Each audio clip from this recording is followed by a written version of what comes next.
Welcome to Valencia, and with that to my very first test drive in the brand new Hyundai Ioniq 5. Hyundai is promising a lot with our car, things like loads of space, many driver assistance safety systems as standard, plenty of range, quick charging and a lot of fun while driving. How that car really drives, what else it delivers and how quick is charging, how much is the range and how is the drive, we're going to find out now. The base equipment of the Ioniq 5 is quite nice, so you do always find heated front seats, you do find these 2x 12.5 inch as the digital cockpit and the touchscreen for the infotainment, and many more things you do see in the list at the moment. But of course on top you do have loads and loads of things which you have to pay extra for, but they really do make the car more comfortable, more safe, more your car. And this list is nearly endless. But of course you have to pay extra for every little thing, but I think loads of it is really worth the money. The new Ioniq 5 is 1.89 m in width, which makes it fit perfectly in its segment.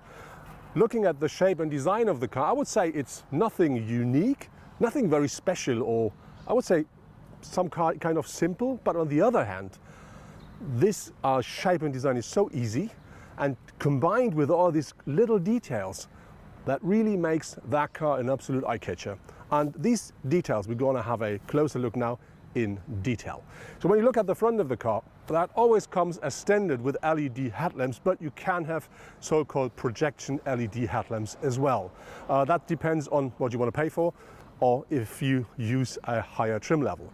And then when you look at the front and these headlamps, they look like standard headlamps LED with two dots, but looking a bit closer, they're quite unique. On top of this, you do find illuminated stripes here at the front bumper, which you would see when it's not as bright in the sun as it is now. And when you go a bit more down with the car, you find a quite clean bumper here and then that area. And that really is something which highlights the front because of this chrome look. And on top you do have these air intakes here, which are dynamic, which means they open and close depending on how much air the engine needs. My Ioniq 5 is featuring the top powertrain, which means we have an all-wheel drive system that features two engines, and we do have a maximum output of 225 kilowatts or 305 horsepower. On top of that, the car features 605 newton meters of torque and all-wheel drive. And that really is enough, more than enough for the car, to provide on one hand easy driving. If you want, you can play with the recuperation system and all that stuff, but on the other hand you also find enough power to really have fun with the car and drive it quite dynamic. When you open the hood of the Ioniq 5, you do find a frunk which provides you with two different sizes depending on the powertrain. So if you have a front powered car, that offers you up to 57 liters of maximum volume. With the car we're driving, which is an all-wheel drive version, it only delivers 24 liters of maximum capacity, but still enough for having the charging cable and for having this box. What's about this box? We're going to talk about that later. But when we're here, we can talk about the powertrains of the car. For the Ioniq 5, you can order two different battery sizes, and with each of these batteries, you can choose between two different powertrains. One is a rear power, and the other one is a all-wheel drive version with two electric engines. And with that, the car features a power range, depending on the drivetrain, between 125 up to 225 kilowatts of maximum output. The Ioniq 5 always features the most important driver assistance safety systems as standard. So you do find emergency braking, a lane follow assist, and for instance a rear view camera. But of course you can have loads and loads more. Some of them come with the higher trim levels, and others you have to just pay extra for and select piece by piece. But on the other hand, if you do select the right ones, or if you do buy the top trim levels, you can of course talk about semi-autonomous driving already. Our Ioniq is featuring different drive modes, and with that I can select with a button here at the steering wheel between Eco, Normal and Sport. And that not only provides me different view modes of my digital cockpit, it also really changes the behavior of the car. Of course, with Eco, everybody would expect that car will provide less power, will use less energy, and is eco-friendly as possible. That's correct. The normal drive mode, yes, of course, delivers you the standard Ioniq drive you expect, and that works fine. But whenever you change from Eco or normal to Sport, you really get a different car, because the whole car gets stiffer, like steering, suspension, drive, how the engine behaves. And whenever I change from here to there, and whenever I push the pedal to the metal, then I do always have a big smile on my face. Something that you can see from the side a bit better than from the front is this so-called clamshell hood. And that doesn't mean anything different than this really is on top of the car and surrounds the car, wrapped around the car. And this is especially something which you can see easily here at these wheel arches. And when we talk about wheel arches, of course, we have to talk about things inside of the wheel arches, and that means we talk about rims and tires. That car now stands on very beautiful tires which are 20-inch in size. Now, that's not the standard for the car. The base model arrives or comes with 19-inch alloys, but these, as well as the 19-inch, are optimized regarding to the drag coefficient. When we look at the car overall, it's 4.64 meters in length, but it features a wheelbase of 3 meters. And that really gives the car, together with its height of about 1.60 meters, its unique shape. And when we look at the design, it's the same as with the front. It's quite simple and easy, but with some details. And one of these details are these lines here. You have this so-called Z design, which is something very unique. And together with that part here, this really promotes the middle of the car, and that makes it look a bit reduced here, which gives extra power to the wheel arches. And so the car looks a lot more dynamic from the side. On top of this, you find details like the stuff here. We do have these little elements here, which provides you with a look of a turning wheel even when the car stands still. Another highlight are these retractable door handles, because they provide you with a better drag coefficient as well. And then another thing up here, you do have this rooftop spoiler, which is open here, and that makes it possible not to use any rear wiper, which is another extra and a benefit regarding to energy. And then when we talk about energy, we talk about the sunroof. You can have a standard panoramic sunroof, but our car is featuring the so-called solar or photovoltaic sunroof, and that provides you with another more than 1.5K extra free kilometers per year if you get enough sun for your car. Talking about the materials and the craftsmanship inside of the Ioniq 5, you do really find very nice colors. For instance, white in our car, gray and black, and that really works perfectly together. I'm not a big fan of this gray, but with the Ioniq 5, I think it fits the car. And together, that provides you a very modern, very fresh and airy look. I really do like this a lot. And then when you look around, you do find soft touch here, you do find soft touch on the dashboard, and even beneath or under the touchscreen, you do find soft touch as well. And when you go more deeper into the car, of course, you do find at some point hard plastic, but nothing you do touch always, or nothing you can instantly recognize and see. Everything is really well made. And so I think there's absolutely nothing to complain about when we talk about the interior craftsmanship or materials of the Ioniq 5. The steering, suspension and braking of the Ioniq 5 really works well for the car. It's direct and precise, but not nervous. So this really provides you with a feeling when you just jump in for the first time and you start driving, you do find a behavior that gives you a very comfort, and cozy feeling while driving. On top of this, you do find the opportunity to change the drive modes regarding to the recuperation, which means you can choose between level 0, level 1, 2, 3, or the so-called I-pedal. And that means nothing different than if you have your foot on the pedal, you do accelerate or will stay with your speed. Whenever you lift your foot off, the car really reduces speed massively. And that provides you with the opportunity to really drive with one pedal, and you do not need to use the brake pedal at all, except when you really need to stop, like an emergency brake. And whenever you get used to that, that really is something very comfortable and extremely nice to drive in the city, for instance.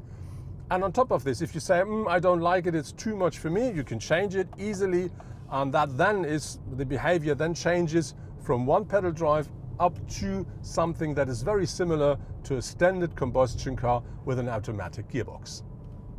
The boot size of the new Ioniq 5 is up to 531 litre with the rear seats up. If you fold down that rear bench completely, that increases up to 1,591 litres, which is about 200 litres less than with a Hyundai Tucson, just to give you something to look at. But when we talk about the space the car offers with the rear seats up, that's a similar size regarding to the one of the Hyundai Tucson. The infotainment system of the Hyundai Ioniq is not only the 12.3-inch touchscreen, it also features loads and loads of stuff behind it. So for sure you do have a sat-nav on board, but if you go to the main menu, you do find things like EV, which provides you with everything connected to the electric drive of the car, like range, when you have to recharge and all the other stuff. But there is many more to explore. So there is not only the navigation, there is the phone, there is the opportunity to do a voice memo. You can do, of course, choose climate to adjust that. You can have the ventilation of the heats adjusted. There is a valet mode to choose. You can choose the quiet mode, which makes the whole of a car very quiet to give your passengers a perfect ride. You do find the memory seats configuration, settings of the car, including the setup for the driver assistance safety systems. You can, of course, adjust the radio, the media. You can, very important with that car, adjust the BlueLink stuff, which gives you the opportunity to use your app to configure and adjust your car from the distance. And you do find something like a voice notice and Hyundai Live data, including things like parking plots and all that stuff. So as said, this really is your modern, typical Hyundai infotainment system, but with the extra for the battery vehicles. From the rear, we have a quite nice view on this rooftop spoiler here, which provides us with a third braking light under this contrast black panel. And as you can see, that really is very long and goes quite over half of our rear black tinted rear window. When we look at the rest of the car at the rear, it looks quite easy, quite clean, like this panel here and this panel here. But as said, we do find many details, like this light bar and the indicators, and they made out of all these little squares, and that really provides this car with a special and absolutely unique look. We look a bit more down, that looks quite easy and clean, but here we do have cuts for these extra taillights and reflections. And when you go a bit more further down, you do have this, which looks a bit like a diffuser, but the surface is like with the front, a contrast color, and that really provides the car from the rear with a so unique look, as we already seen it at the front. Talking about compartments, this car really features some extra. So you do find standard compartments in the doors for the driver and the passenger in the front row as well. But on top of this, if you go to the center, you do find one small compartment at the very front of the car, and then there is this center console, and that really is something special. On one hand, it features two big cup holders, and underneath that you do have the space for your mobile devices to be charged wirelessly. Above that, you do find two USB sockets as well. But behind that one, you do find a massive compartment which is open. I think you can put a small fridge in it if you want. And above that one, you do have the armrest, and under the armrest, there's another compartment as well. And then the trick, I would say, with the center console is it is adjustable, because there's plenty of space in the middle, because we're not driving a combustion engine. So you can choose which position that one should have. So it's adjustable, it slides from the front to the rear, wherever you want to have it. And when we then look to the rear seats, you do find an extra compartment in the center console of the front. You do, of course, find standard compartments on both sides of the doors. And on top of that, two cup holders in the armrest, which you can just fold down to use them as well. The space the car offers here for the driver and the passenger in the front seat really is absolutely fine. So you do see me, I'm nearly 2 meters high, I'm quite heavy, and I do find a perfect position. I have plenty of space around my shoulders, plenty of space for my legs, and headroom left as well.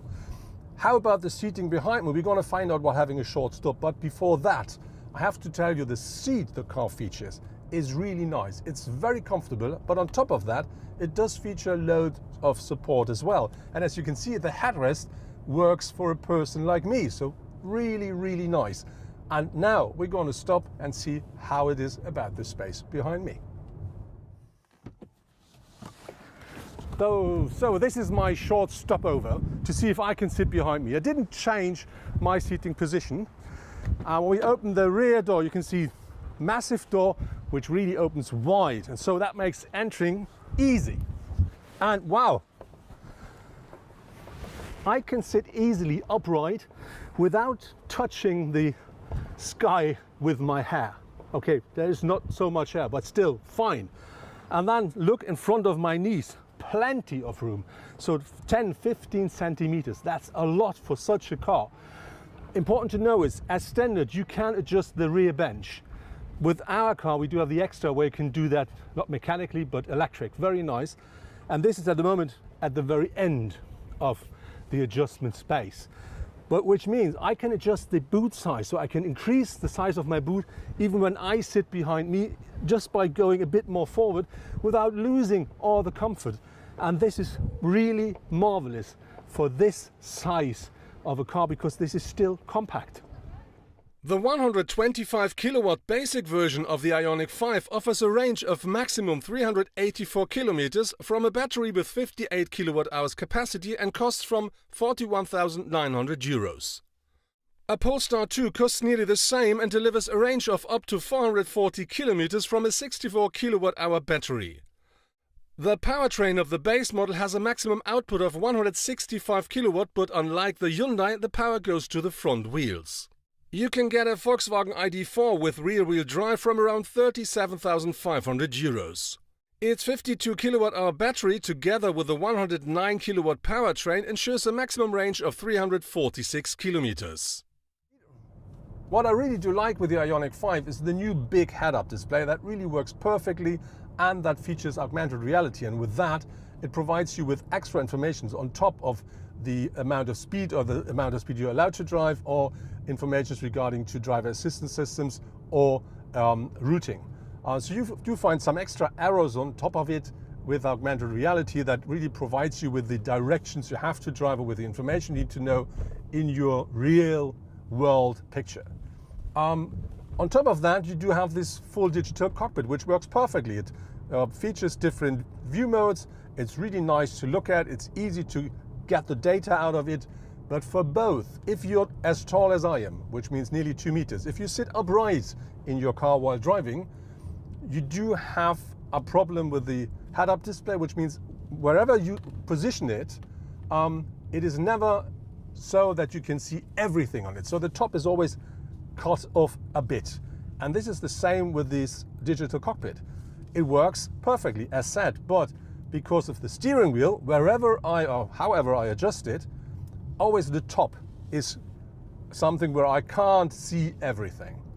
For me, to be honest, this is not a big deal. I do see everything I need to see, and I'm used to that because I'm a tall person. But before you order the car, or before you order the extra head-up display, do yourself a favor, try out if this is something you will always complain about, or if there's something you would say, fine, I'm happy with it, I still like it.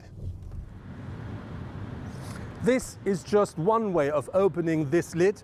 The other one is to press your thumb on the lid, then it will open as well. But very important is underneath you do find this, which means you can use a power charger or quick charger with the Ioniq 5.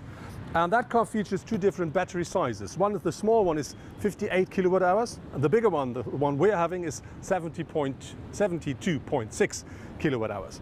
And with this battery on board, but with a smaller rear-wheel powered powertrain, that car delivers a maximum range of up to 480 kilometers.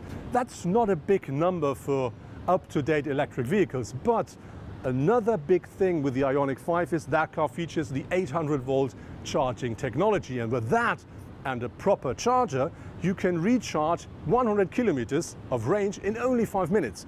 Or if you want, from 10 to 80% of battery in only 18 minutes. And that's not everything that car delivers regarding to charging and battery.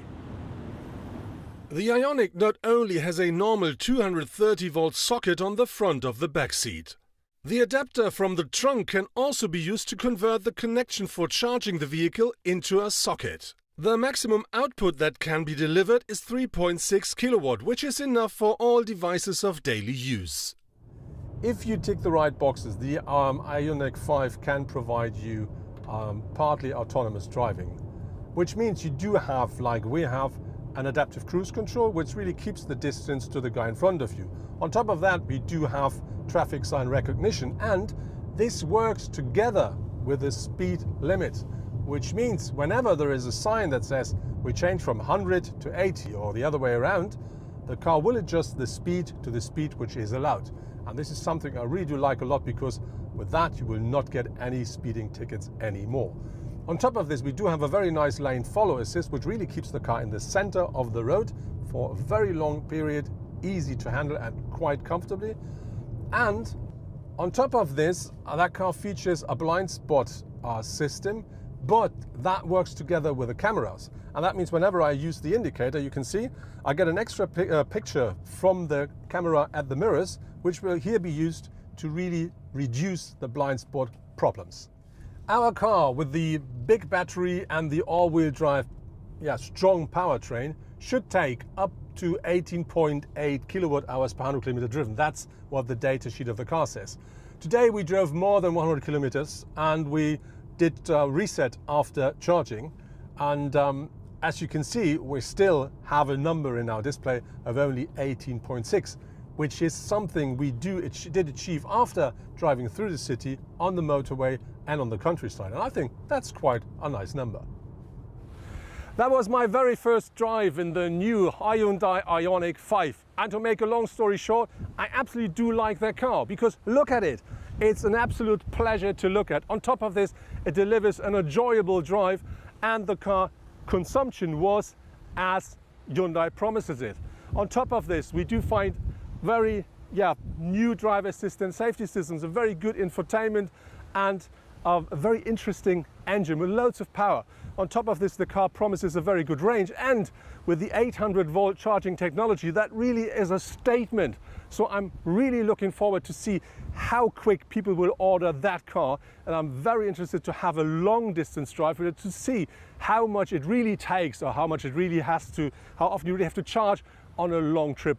But until then, I have to say, for me, that really is not only a statement, that's a perfect package for a battery electric vehicle in that segment.